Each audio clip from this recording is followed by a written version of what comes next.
Hello friends, स्वागत है आपका मेरे चैनल में। मैं हूं शिवम राउत और इस वीडियो में हम पढ़ने वाले हैं अमोनिया मेटाबॉलिज्म के बारे में। तो सबसे पहले अमोनिया क्या होता है? अमोनिया है NH3 ग्रुप। यह है अमोनिया। ये अमाइनो एसिड मेटाबॉलिज्म में as a by product nitrogenous compound निकलता है। ठीक है। अमोनिया फिजियोलॉजिकल पीएच पे अमोनिया एग्जिस्ट करता है NH4 प्लस अमोनियम आयन पे, वो अमोनियम आयन बन के एग्जिस्ट करता है। ठीक है। तो ये हो गया अमोनिया। अब सबसे पहले अपने को देखना है कि अमोनिया बनता कैसे है। तो नंबर 1, फॉर्मेशन ऑफ अमोनिया। ठीक है। अमोनिया बनता है, जैसे हमने पढ़ा था ट्रांस अमाइनेशन, डी अमाइनेशन वगैरह। तो अमोनिया सबसे पहले तो बनता है ट्रांस अमाइनेशन के बाद जो डी अमाइनेशन होता है, डी अमाइनेशन। ठीक है। नेक्स्ट है biogenic amines, amino group of purines and pyrimidines, amino groups of purines and pyrimidines। ठीक है। And by the action of intestinal bacteria, urease bacteria जो होता है इंटेस्टाइन में, वो यूरिया पे एक्ट करता है और उससे बाय प्रोडक्ट निकालता है अमोनिया। तो इस तरह से अपना मेन अमोनिया का फॉर्मेशन होता है, इतने तरीके से अपने बॉडी में। ठीक है। नाउ नेक्स्ट बात करेंगे हम transport and storage of ammonia.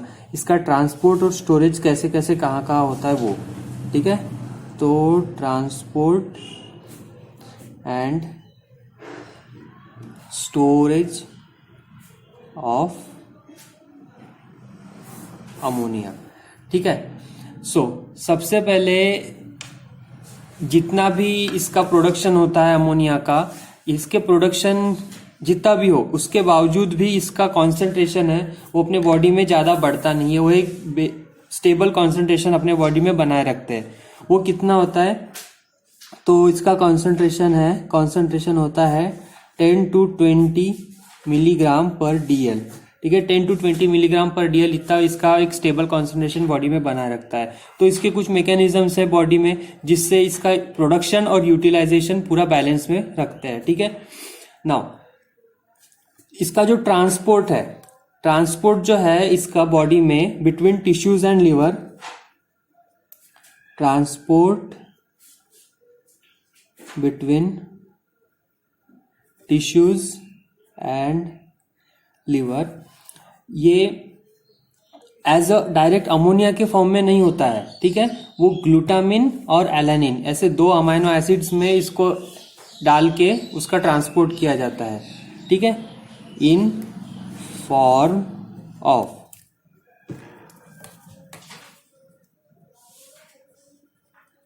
Glutamine and alanine, ये दो याद रखना बहुत जरूरी है। ठीक है। ग्लूटामिन और एलानिन के रूप में इसका ट्रांसपोर्ट किया जाता है अपने बॉडी में। अब एलानिन जो है, एलानिन ये ट्रांसपोर्ट कराता है फ्रॉम मसल टू लीवर। ठीक है। From muscle to liver transport कराने का काम एलानिन का होता है। ये याद रखो कि इसका ट्रांसपोर्ट जो है वो एज अ फ्री अमोनिया नहीं होता है। ठीक है। फ्री अमोनिया इसका ट्रांसफर नहीं होता है, वो ग्लूटामिन और एलानिन के फॉर्म में होता है। इसमें जो साइकिल रहेगी वो है by glucose alanine cycle. Glucose alanine cycle के द्वारा एलानिन के रूप में अमोनिया का ट्रांसफर किया जाता है। नाउ रोल ऑफ ग्लूटामिन यहाँ पर क्या है देखते हैं।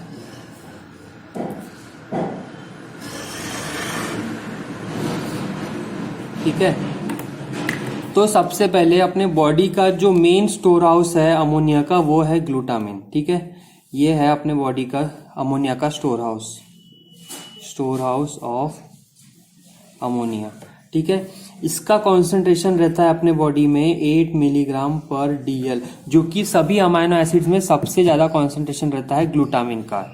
ठीक है, नाउ ये इसको हम बोलेंगे कि ये अपने बॉडी का मेन स्टोरेज एंड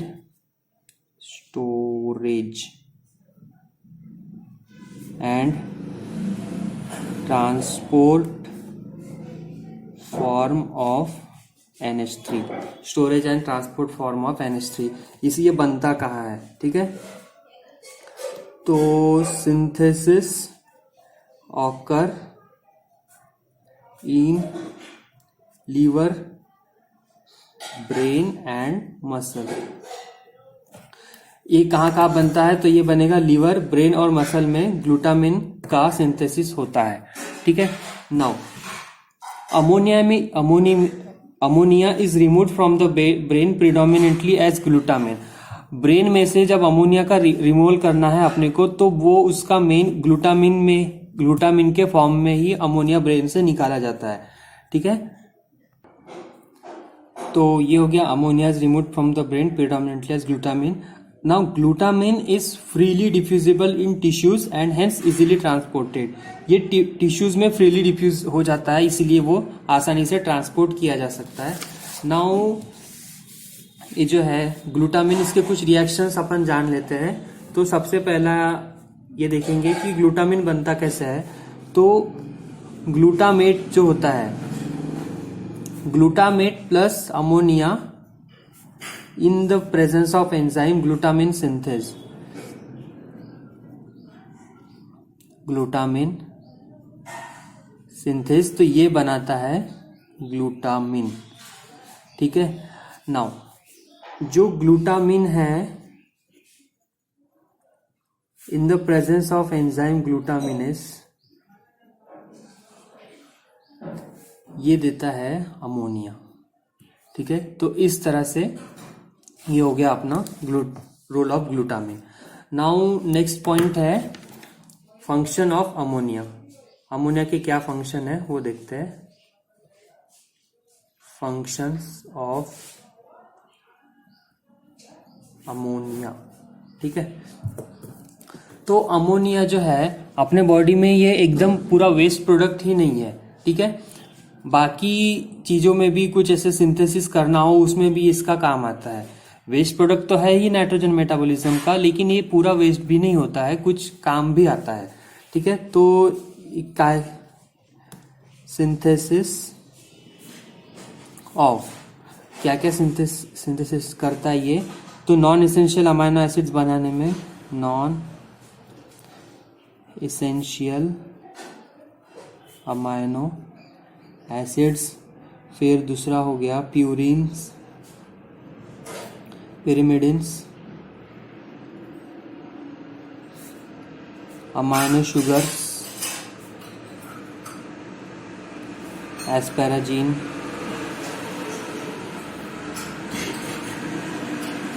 एक्सेट्रा। ठीक है, तो इतनी सब चीजें बनाने में भी अमोनिया का काम आता है। अब जो बॉडी का एसिड बेस बैलेंस जो है, जो अमोनियम आयंस है, NH4 जो आयंस होते हैं, ये एसिड बेस बैलेंस बॉडी का मेंटेन करने में भी बहुत काम आता है। ठीक है,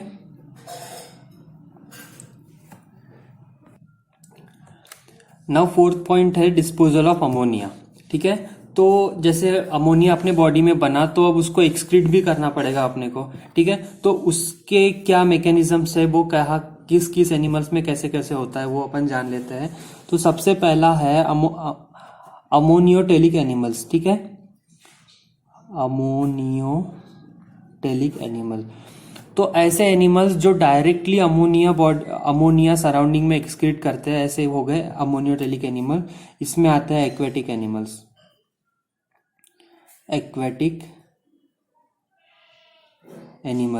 एक्वेटिक एनिमल्स ये अमोनिया सराउंडिंग वाटर में डायरेक्टली रिलीज करते हैं। नेक्स्ट है यूरिकोटेलिक। तो अमोनिया जो है उसका कन्वर्शन किया जाता है यूरिक एसिड में। ऐसे एनिमल्स जो यूरिक एसिड एक्सक्रीट करते हैं वो उन्हें कहा जाता है यूरिकोटेलिक एनिमल्स। एग्जाम्पल है इसके रेप्टाइल्स एंड बर्ड्स। ये तो अपन सारा नीट में पढ़ चुके हैं, तो इसमें याद रखने की उतनी प्रॉब्लम नहीं जानी चाहिए। एंड नेक्स्ट है यूरियोटेलिक, ठीक है। तो वही मैमल जो ऐसे जो यूरिया एक्सक्रीट करते हैं डायरेक्टली, अमोनिया का कन्वर्शन यूरिया में बना के बाद यूरिया एक्सक्रीट करते हैं ऐसे यूरियोटेलिक। तो इसमें आते हैं मैमल्स जिसमें ह्यूमंस भी आते हैं, ठीक है। यूरिया एक नॉन टॉक्सिक सोलुबल कंपाउंड होता है, इसलिए वो आसानी से एक्सक्रीट हो जाता है मैमल्स, ठीक है। यूरिया क्या है? नॉन टॉक्सिक सोलुबल कंपाउंड है, तो वो इजीली एक्सक्रीट हो जाता है। नाउ अब मेन पॉइंट है अपना next, toxicity of ammonia. Toxicity of ammonia, तो जैसे अमोनिया अपने बॉडी में बना, लेकिन फॉर एग्जांपल वो ज़्यादा बन रहा है या फिर जो बन रहा है वो एक्सक्रीट नहीं हो पा रहा है, ठीक है। ऐसे कंडीशन में क्या होगा कि ब्लड अमोनिया कॉन्सेंट्रेशन भारी मात्रा में बढ़ जाता है, जो ब्रेन को काफ़ी हार्मफुल होता है। बाकी बॉडी में तो हार्मफुल है ही, लेकिन मेन ऑर्गन क्या है? अपना ब्रेन है, तो ब्रेन को हार्मफुल काफ़ी होता है वो, ठीक है। हार्मफुल टू ब्रेन, ठीक है।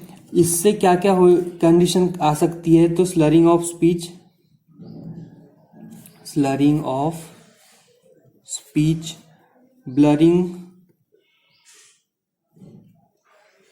ऑफ विजन,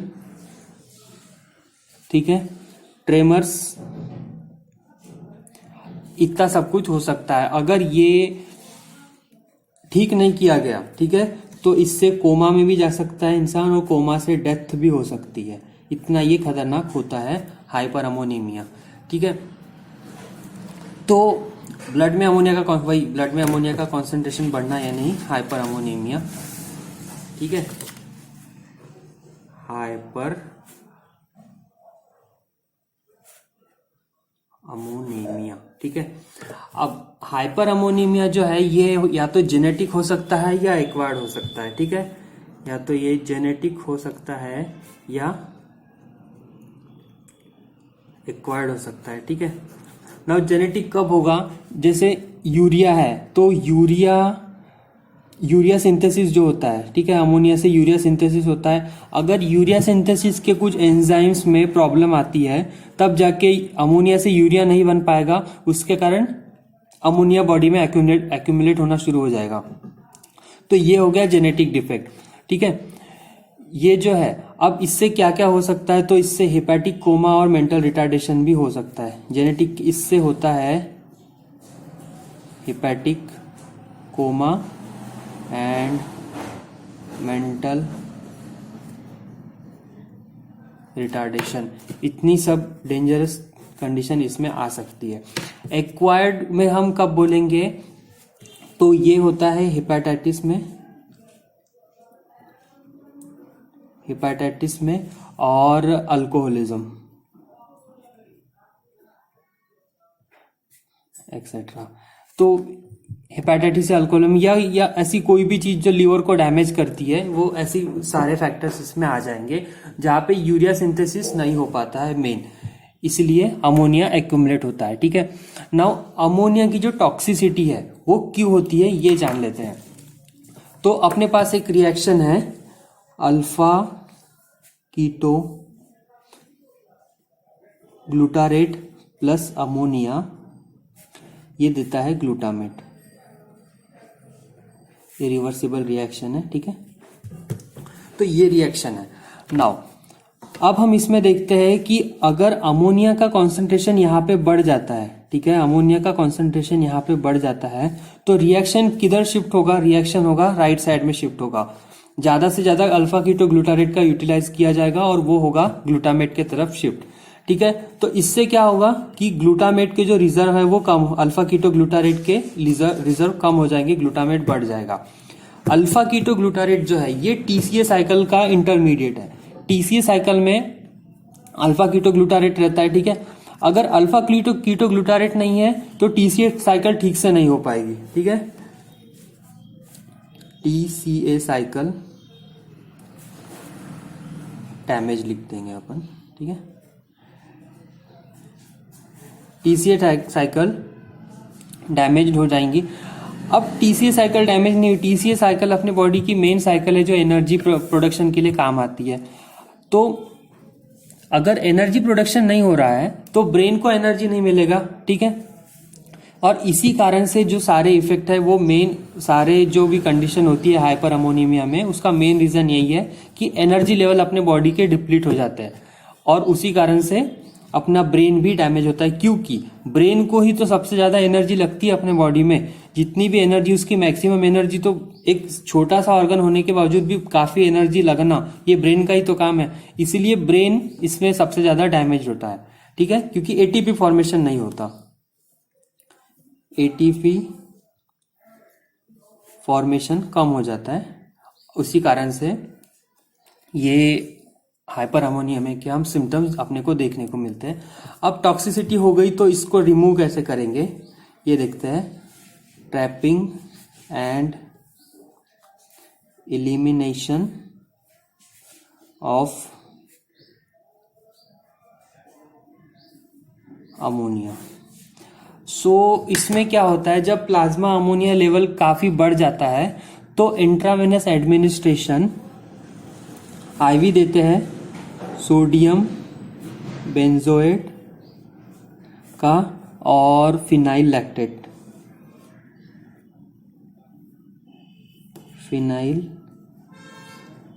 सोडियम बेंजोएट और फिनाइल लैक्टेट का इंट्रावेनस एडमिनिस्ट्रेशन दिया जाता है।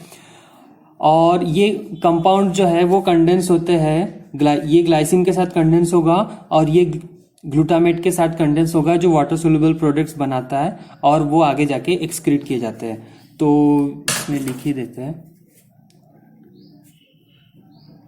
ग्लाइसिन के साथ और ये कंडेंस होता है ग्लूटामेट के साथ, ये बनाते हैं वाटर सोल्यूबल प्रोडक्ट जो कि एक्सक्रीट किए जाते हैं। तो इस तरह से अपने बॉडी में जो ट्रैप्ड अमोनिया है वो रिमूव किया जाता है। इन एक्सट्रीम केसेस हीमोडायलिसिस भी करना पड़ सकता है, जब बहुत ज्यादा बढ़ गया हो, काफी ज्यादा बढ़ गया हो, तब हीमोडायलिसिस भी कराना पड़ सकता है एक्सट्रीम हाइपर अमोनियमिया के केसेस में। तो इस तरह से अपना मेटाबॉलिज्म ऑफ अमोनिया यहाँ पे कंप्लीट होता है। अगर आपको वीडियो पसंद आए तो इसे लाइक कीजिए और अपने कॉलेज में शेयर जरूर कर देना। Thank you.